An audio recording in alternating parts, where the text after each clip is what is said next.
அவள் ஒரு தகப்பன் இல்லாத பிள்ளை. அவளது அம்மாவுக்கு அவள் மீதான கனவுகள் எத்தனையோ. எங்கள் குடும்பத்தை நம்பி எங்கள் வீட்டில் அந்த பிள்ளைகளை விட்டிருக்கிறாள். அவள் வேலை முடிந்து வீடு திரும்பும் வரைக்கும் தன்னுடைய பிள்ளைகள் குறித்த பயத்தை என் அம்மாவும் அப்பாவும் நானும் நீக்க வேண்டிய கடமை எங்களுக்கு இருந்தது. முக்கியமாக என் அம்மா என்னை முழுக்க நம்பி அந்த 10 பருவத்து பிள்ளைகளை பழக அனுமதித்திருந்தாள். யாருக்கும் என்னால் எந்த உபத்திரவமும் வந்துவிடக் கூடாது என்பதில் முழு உறுதியாக இருந்தேன். என்னுடைய எண்ணங்கள் முழுக்க இந்த பாதுகாப்பு உணர்வு குறித்த அச்சமே நிரம்பி இருந்ததால் எனக்கு அந்த பிள்ளைகள் மீது எந்த ஈர்ப்பும் வரவில்லை. மேலும் அவர்கள் இருவரையும் பத்திரமாக பார்த்துக் கொள்வது மாத்திரமே இருந்தது. ருக்மணிக்கு என் மீது என்ன தனிப்பட்ட அன்போ தெரியாது. கண்டிப்பாக இனக்கவர்ச்சி மாத்திரமே என்று நம்பினேன். ஒருவேளை அவளது படிப்புகள் எல்லாம் முடிந்து திருமண வயது வரும்போதும் இதே எண்ணம் அவளுக்கு இருக்குமானால் அவளது வாழ்வின் இறுதி வரைக்கும் அவளை பத்திரமாக அணைத்துக் கொண்டே ஒரு கோழி குஞ்சு போல பார்த்து கொள்ள வேண்டும் என்று எண்ணிய போது அவள் மீது ஒரு சிலிர்ப்பு உருவானதை நான் ஒப்புக்கொள்ள வேண்டும். ஆனாலும் அந்த சிலிர்ப்பை நான் அனுமதிக்கவில்லை. அன்று ஒரு நாள் இரவு 10:30 மணிக்கு நாங்கள் தூக்கத்திற்கு ஆயத்தமானோம். வெளியில் நல்ல மழை. நான் படுத்து விட்டேன். அப்போது வீட்டின் வெளியே இருந்து ருக்மணியின் குரல், ஏத்த தூங்கிட்டீங்களா? கொஞ்சம் கதவை திறங்கல. அம்மா போய் கதவை திறந்தாள். வெளியில் ருக்மணி மழையில் நனைந்து கொண்டு நின்று கொண்டிருந்தாள். அம்மா அவளை திட்டினாள். இந்நேரத்துக்கு எதுக்கு மழையில நனைஞ்சுகிட்டு நின்றுட்டு இருக்க? ஒரு கொடையை பிடிச்சிட்டு வரப்படாதா?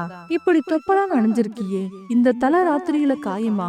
உள்ளவா என்று அம்மா ஒரு டவலை எடுத்து அவளது தலையை துவட்டி கொண்டிருக்கவே ருக்கு அம்மாவிடம் கேரளாவிலிருந்து அவளது தாய்மாமா குடும்பத்தோடு வந்திருப்பதாகவும் அவரது குழந்தைக்கு முடியெடுப்பதற்காக காலையில் குடும்பத்தோடு திருச்செந்தூர் போகவிருப்பதாகவும் அவர் பால்கோவா வாங்கி வந்திருப்பதாகவும் அதை எனக்கு தர வேண்டி வந்ததாகவும் சொல்லிக் கொண்டிருந்தாள். நான் மெதுவாக திரும்பி படுத்தேன். சற்றைக்கெல்லாம் என் பக்கத்தில் யாரோ வந்தது போல நிழலாட நான் நிமிர்ந்து பார்க்க ருக்மணி என் அருகில் நின்று கொண்டிருந்ததை கண்டு நான் அதிர்ச்சியில் எழுந்து அமர்ந்து கோபத்தில், ஏட்டி விவரம் இருக்கா மண்டையில?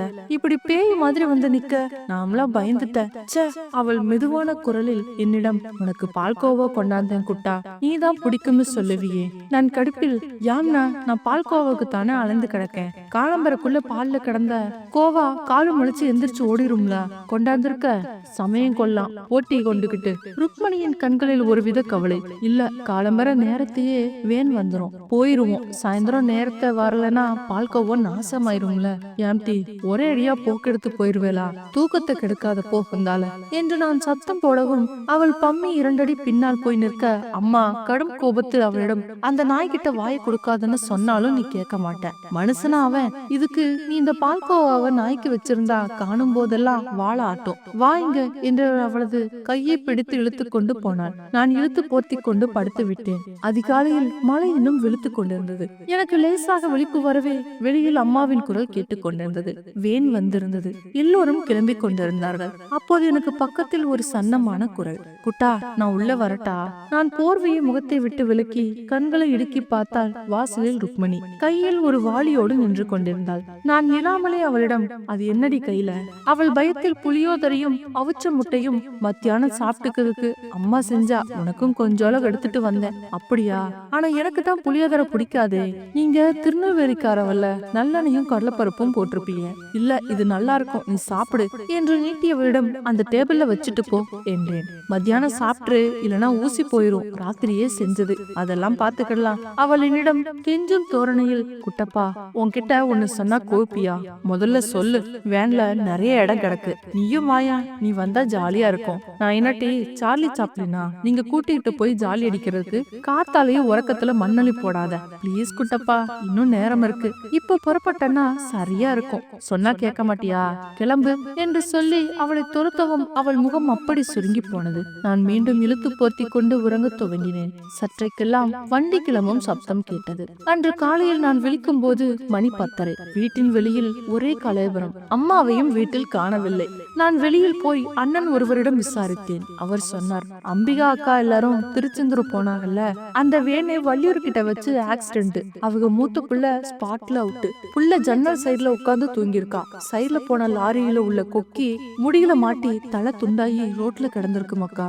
யாரோ என் பின்மண்டியில் சுத்திகளால் அடித்தது போல இருந்தது. எனக்கு காதுகள் அடித்து கண்கள் இருட்ட நான் அங்கேயே சுருண்டு விழுந்தேன். கண் விழிக்கும் போது அடுத்த நாள் ஆகிவிட்டிருந்தது. வந்திருந்தது. ஆஸ்பத்திரியில் இருந்தேன். அம்மா என்னை கண்டு சத்தமாக அழுதாள். எனக்கு எதுவும் நினைவில் இல்லை. நான் கண்டது கனவாக இருந்துவிட வேண்டும் என்று எண்ணிக்கொண்டே அம்மாவிடம், எம்மா ருக்கு திருச்செந்தூருக்கு போனால, அவ திரும்பி வந்துட்டாளா? அம்மா மீண்டும் வெடித்து அழுதாள். அப்பா அம்மாவை தேற்றிக் கொண்டிருந்தார். ருக்மணியின் உடலை போஸ்ட்மார்ட்டம் செய்து இங்கே கொண்டு வராமல் சொந்த ஊருக்கே கொண்டு போய் எரித்து விட்டார்களாம். மறுநாள் டிஸ்சார்ஜ் ஆகி வீட்டுக்கு வந்தோம். ருக்மணி என்னை விட்டு போய் அன்றோடு 3 நாட்கள் ஆகியிருந்தன. என்னுடைய ரூமுக்குள் வந்து பார்த்தேன். அவள் டேபிளில் வைத்த புளியோதரை வாளி அங்கேயே இருந்தது. ஓடி போய் அதை எடுத்து திறந்து அப்படி ஒரு வேகத்தில் சாப்பிட துவங்கினேன். அது கொஞ்சம் கூட ஊசி இருக்கவில்லை. அவ்வளவு ருசியாக இருந்தது. அம்மா என்னை வீந்து பார்த்தபடியே அழுதாள். அப்பாவுக்கும் கண்களில் இருந்து கண்ணீர் கொட்டியது. நான் மீண்டும் ஓடி போய் ஃப்ரிட்ஜை திறந்து அவள் கொண்டு வந்த பால்கோவாவை எடுத்து ஒரே வாயில் தின்றேன். இனிப்பே தெரியவில்லை. எனக்கு அழுகை வரவில்லை. மாறாக சிரித்தேன். அன்றிலிருந்து 2 வருடங்கள் நான் 1 வயது குழந்தையின் தன்மையோடு இருந்தேன். காலமும் சுற்றமும் என்னை தேற்றியது. படித்துக் கொண்டிருந்த மெக்கானிக்கல் இன்ஜினியரிங் டிப்ளமோவும் கிடப்பாட்டில் ஆகியது. அதன் பின்பு 1 மாதம் கழித்து அம்பிகா அத்தையின் தம்பி வந்து அந்த வீட்டை காலி செய்து பொருட்களை ஒரு லாரியில் ஏற்றி போனதாக சொன்னார் அம்மா. 2 ஆண்டுகளுக்கு பின்னர் ஒரு நாள் அம்மாவின் மடியில் பருத்தவாறே கேட்டேன், ஏமா நான் மட்டும் அன்னைக்கு ருக்மணி கூப்பிட்ட உடனே கூட போயிருந்தோம்னா அவ விண்டோ சீட்ல தூங்கியிருக்க மாட்டாளம்மா என்றதும் அம்மா சன்னமாக கண்ணீர் வடித்தவாறே என்னுடைய தலையை கோதினாள். நான் மீண்டும் அம்மாவிடம் தலை துண்டாகி நடுரோட்ல கிடந்தப்ப எவ்வளவு துடிச்சிருக்கும் புள்ள என்று வெடித்து அழுவேன். ருக்மணி என்னிடம் சொல்லாத ஒரு வார்த்தையை செயல் செய்து காட்டிவிட்டு போயிருக்கிறாள். நான் சொல்லி இருக்க வேண்டிய வார்த்தையை சொல்லாமலும் செய்யாமலும் மெத்தனமாக இருந்துவிட்டு அவளை இழந்து நின்றேன். எந்த ஒரு மனிதர்களையும் நான் இழந்துவிடக் கூடாது என்றொரு பெரும் பாடத்தை நான் கற்றுக்கொள்வதற்காக கொடுத்த விலைதான் ருக்மணி எனும் பாவப்பட்ட ஜீவன். இப்போது சொல்லுங்கள், ஏன் நம்மை நேசிப்பவர்களை நாம் இழக்க வேண்டும்? ஒரு வார்த்தையை கூட நம் அவர்களிடத்தை சொல்ல முடியாவிட்டால் அந்த அன்பை பெற நமக்கு என்ன தகுதி இருக்கிறது? ஒரு வார்த்தை தான் அவர்களுக்கு தேவையெனில் அதை கொடுப்பதில் என்ன இழப்பு வந்துவிட போகிறது? அன்பன்றி வேறென்ன இருக்கிறது இந்த உலகில்? அதிலிருந்து இன்னார் என்று அறியாமல் எல்லா மனிதர்களையும் நேசிக்க ஆரம்பித்திருந்தேன். நண்பர்களே, இந்த வீடியோக்கு நீங்க இன்னும் லைக் பண்ணலனா மறக்காம லைக் பண்ணிடுங்க. மணியனுக்கும் ரேவதிக்கும் அழகான ஆண் குழந்தை பிறந்துச்சு. நல்ல செக்கச்செவேல்னு கொழு கொழுன்னு அமுல் பேபின்னு சொல்வாங்களே, அது மாதிரி பிறந்துச்சு. அவனோட அப்பத்தா மீனாட்சி நல்லா கண்மை எடுத்து பெருசா நெத்திலையும் கண்ணத்திலையும் திருஷ்டி போட்டு வச்சுச்சு. பாக்குறவங்க கண்ணெல்லாம் அது மேலதான். ஆஸ்பத்திரியில ஆம்பளை புள்ள, அதுவும் அழகான ஆம்பளை புள்ள. எல்லாரும் மணிக்கிட்ட சந்தோஷ காசு கேட்டு வாங்கிட்டாங்க. வீட்டுக்கு கொண்டாந்ததும் குழந்தைய அப்படி பாத்துக்குச்சு அப்பத்தா. கொஞ்சம் வளர்ந்தவன தினம் வெண்ணைய உருட்டி உருட்டி ஊட்டும். பேரும் கண்ணன்னு வச்சு அந்த ஆயர்பாடி கண்ணனாட்டமே கொழு கொழுன்னு வளர்த்துச்சு. ரேவதியும் நல்லா தாய்ப்பால் கொடுத்து பாக்குறவங்க கேக்குறவங்க மாதிரி வளர்த்தா. நல்லா ஊர் சுத்துவான், யார் கூப்பிட்டாலும் போவான். அதனால பொம்பளைங்க ஆசையா வந்து தூக்கிட்டு போயிடுவாங்க. வீடு தங்க மாட்டான். நேரத்துக்கு தேடி போய் தூக்கிட்டு வந்துதான் பால் கொடுக்கணும். அவ்வளவு டிமாண்ட் அவனுக்கு. வயதுக்கு மீறிய வளர்ச்சி. 10 வயசுல 15 வயசு மாதிரி இருப்பான். ஆனா கொஞ்சம் மொரடானா இருந்தான். சின்ன பிள்ளைகளை அடிச்சு அள வச்சு சிரிப்பான். அது தப்புன்னு சொன்னா புரிஞ்சுக்க மாட்டான். 5ஆப்பு படிக்கும் போது அவனோட டீச்சர் கிட்ட இருந்து புகார் வந்தது. எல்லாரையும் போட்டு அடிக்கிறான், அடங்க மாட்டேன்றான்னு. ரேவதி அவனை கூப்பிட்டு கண்டிச்சா. அவளையும் அடிக்க வந்தான். பள்ளிக்கூடத்துல பாடத்துல கவனம் இல்ல, படிக்கிறதே இல்ல. ஊர் சுத்துறது, வம்பு எடுத்துட்டு வாருது, தெருப்பிள்ளைகளை போட்டு அடிக்கிறது, இதுதான் தினம் புகாரு அவன் மேல. முதல்ல கொஞ்சனவங்க எல்லாம் சண்டைக்கு வர ஆரம்பிச்சுட்டாங்க. மோசமா நடந்துக்கிறதா, என்ன பண்றதுன்னு தெரியல. வீட்டுல அட்டூழியம் அதிகமாச்சு. சாப்பாடெல்லாம் கொட்டி விட ஆரம்பிச்சான். ஒரு நாள் படுக்கையில தீ வச்சுட்டு சிரிச்சுட்டு இருக்கான். பார்த்துட்டு ரேவதி பதறி போயிட்டா. இவன் கிட்ட ஏதோ கோளாறு இருக்கிற மாதிரி பட்டுது. சரி டாக்டர் கிட்ட கூட்டிட்டு போய் காமிப்போம்னு காமிச்சா அவர் டெஸ்ட் எல்லாம் பண்ணிட்டு மறுநாள் அம்மா அப்பாவை வர சொன்னாரு. என்னமோ ஏதோன்னு போய் பார்த்தாங்க. அப்ப டாக்டர் சொன்னாரு, இவனோட மூளை வளர்ச்சி விகிதம் ரொம்ப கம்மியா இருக்கு. இவன் நார்மலான குழந்தை இல்ல, கொஞ்சம் நல்லா கவனிச்சு பாருங்க. ரொம்ப அடங்காம இருந்தா இந்த மாத்திரை கொடுத்து தூங்க வைங்கன்னாரு. ரேவதியால தாங்க முடியல. மகன் மூளை வளர்ச்சி இல்லாதவன்றத வீட்டுக்கு வந்தவன மணியனை கட்டி பிடிச்சு அழுதா. அவளை எப்படி சமாதானப்படுத்துறதுன்னு தெரியல. நாம வேணுமனா இன்னொரு குழந்தை பெத்துக்கலாம்னா. அதே மாதிரி 10 மாசத்துல பெண் குழந்தை பிறந்துச்சு. ஆண்டவனே இதுவாவது நல்ல பிள்ளையா இருக்கணும்னு வேண்டிக்கிட்டா. ஆனா கண்ணனுக்கு அந்த குழந்தைய சுத்தமா பிடிக்கல.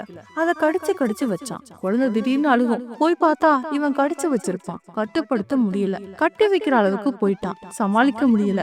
ஆளு வேற முரடனா வளர்ந்து இருந்தான். யாராலையும் புடிச்சு நிறுத்த முடியல.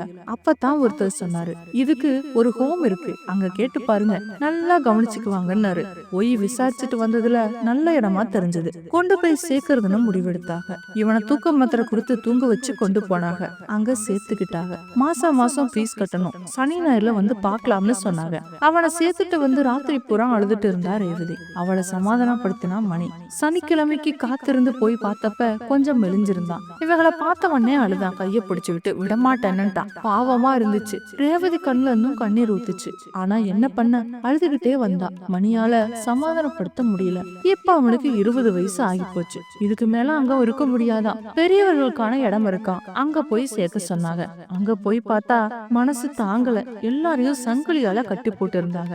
கேட்டப்ப இது எல்லாருக்கும் இல்ல, கட்டுப்படுத்த முடியாதவர்களை தான் இப்படி பண்ணுவோம்னாங்க. வேற வழி இல்ல, அங்க கொண்டு போய் சேர்த்தாங்க. பணம் நிறைய வாங்கினாங்க. ஆனா அதுக்கு தக்க கவனிப்பு இல்ல. 2 மாசம் கழிச்சு போய் பார்த்தப்ப அவனோட உடம்பெல்லாம் தழும்பு. ரேவதியால தாங்க முடியல. பார்த்தவன அடையாளம் கண்டுபிடிக்க முடியாத மாதிரி மாறி இருந்தான். இவங்களை பார்த்தவனே அழுதான். அடிக்கிறாங்கன்ற மாதிரி ஏதோ சொன்னான். பரிதாபமா இருந்துச்சு. கைகாலெல்லாம் தழும்பு. சங்கிலியில கட்டி போட்ட மாதிரி தெரிஞ்சது. ஆனா அவங்க இல்லன்னாங்க. ரேவதியால தாங்க முடியல. அன்னைக்கு ராத்திரி பூரா தூங்கல. தேம்பி தேம்பி அழுதுட்டு இருந்தா. கொஞ்ச நாள் ஆச்சு. அப்ப போய் பார்த்தப்ப அவனுக்கு இவங்கள அடையாளம் தெரியல. அவன் பாட்டுக்கு ஏதோ பேசிட்டு இருந்தான். உடம்பெல்லாம் அடி வாங்கினதுக்கான காயம் சீல் வச்சிருந்தது. ரத்தம் கட்டி இருந்துச்சு. அவன் கொடுமையை அனுபவிக்கிறது நல்லா தெரிஞ்சிச்சு.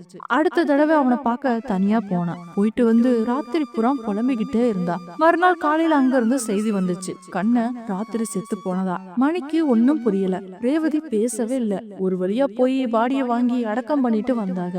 ஆனா அங்க எல்லாம் ரேவதி அழுகவே இல்ல. பிரம்ம பிடிச்சவ மாதிரியே இருந்தா. மகா போன அதிர்ச்சி அதனால இருக்கும்னு நினைச்சான். இவ தனியா போயிட்டு வந்தது ஒரு மாதிரியா இருந்துச்சு. என்னமோ இதுல விஷயம் இருக்கிற மாதிரி பட்டுது. ரேவதியோட மௌனம் என்னவோ பண்ணுச்சு. என்னதான் ஆச்சுன்னு கேட்டான். பதில் இல்ல. கோவத்துல ஓங்கி அறவிட்டான். சொல்லி தொலைன்னு. அப்பதான் அவளுக்கு சுயநினைப்பு வந்து ஒப்பாரி வச்சு அழுதா. ஐயா, என் மகனை நானே கொண்டுட்டேனேன்னு குரல் எடுத்து அழுதா. இவனாலையும் தாங்க முடியல. அப்ப சொன்னான், அவன் படுற வேதனைய என்னால தாங்க முடியல. நரக வேதனை அனுபவிச்சான் என் மகன். அதான் விடுதலை கொடுத்துட்டேன்னு ஒரு மாதிரியா சிரிச்சா. இவனுக்கும் கண்ணீர் பொங்கிடுச்சு. மகன் நினைப்பால இவளும் மகன மாதிரியா ஆயிட்டான்னு நினைக்கிறப்போ நெஞ்சு வடிச்ச மாதிரி இருந்துச்சு. அவளை பரிதாபமா பார்த்து கண்ணீர் வழிய நின்னா. அப்ப மகன் வந்து கேட்டுச்சு, அம்மா ஏன் சிரிக்குது அழுதுகிட்டேன்னா. அவளுக்கு எப்படி புரிய வைக்கிறதுன்னு தெரியாம கண்ணீர் வழிய நின்னா மணியன். ஃப்ரெண்ட்ஸ், இந்த வீடியோ முடிவுல வலது ஓரத்துல வர்ற கட்டத்துல இன்னும் சூப்பரான கதை இருக்கு. அதையும் பாருங்க, நல்லா இருக்கும். ஓகே ஃப்ரெண்ட்ஸ், இந்த வீடியோ உங்களுக்கு பிடிச்சிருந்ததுன்னா மறக்காம லைக் பண்ணுங்க, கமெண்ட் பண்ணுங்க, ஷேர் பண்ணுங்க. மறக்காம சேனலை சப்ஸ்கிரைப் பண்ணிக்கோங்க. நன்றி.